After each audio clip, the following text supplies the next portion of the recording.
नमस्कार. मी सुनील जोशी, जनतेचा आवाज या चळवळीच्या माध्यमातून आज आपल्यासमोर एक असा विषय मांडत आहे की अन्याय किती सहन करायचा. आजच डिग्रीच्या दुसऱ्या वर्षाला ॲडमिशन घेणाऱ्यांची लिस्ट लागली. त्या लिस्टमध्ये प्रत्यक्ष सीट मॅट्रिक्स हा 5 सीटचा असताना ओपन वर्गासाठी त्यामध्ये 2 सीट ह्या ओपनच्या भरल्या गेल्या, इथपर्यंत मान्य आहे. 1 सीट लेडीज भरली गेली आणि 2 सीट मॅट्रिक्समध्ये ओपनच्या सीट शिल्लक असताना त्या OBCच्या कशा भरल्या गेल्या. कारण या संदर्भात कोणत्याही प्रकारचा शासन निर्णय किंवा शासनाचा GR कुठेही दिसून येत नाही. मग असं असताना हा अन्याय ओपन वर्गावर नाही का?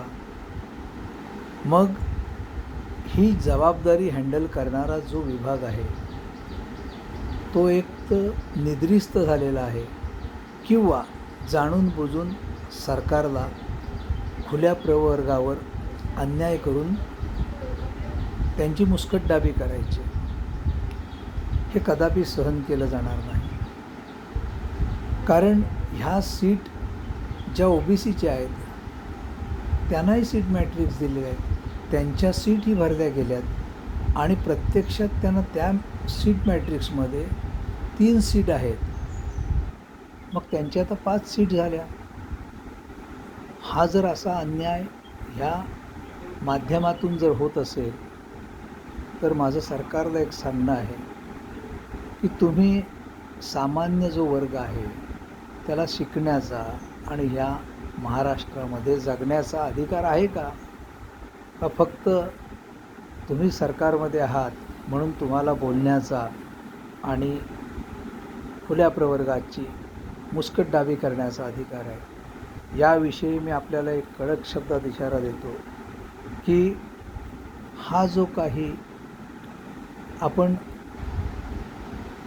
घोटाळा म्हणू, लिस्टमधला घोटाळा, आता प्रत्यक्षामध्ये जरी त्याच्यामध्ये माणसाच्या माध्यमातून ती लिस्ट लागत नसली तरी ज्या इन्स्ट्रक्शन कॉम्प्युटरला दिल्या आहेत त्या एका माणसाने दिल्या किंवा तो प्रोग्राम करून दिले आहेत. मग त्यामध्ये काहीतरी चूक झाली. अशा प्रकारच्या शिक्षणामध्ये त्रुटी राहणं हे फार गंभीर बाब आहे.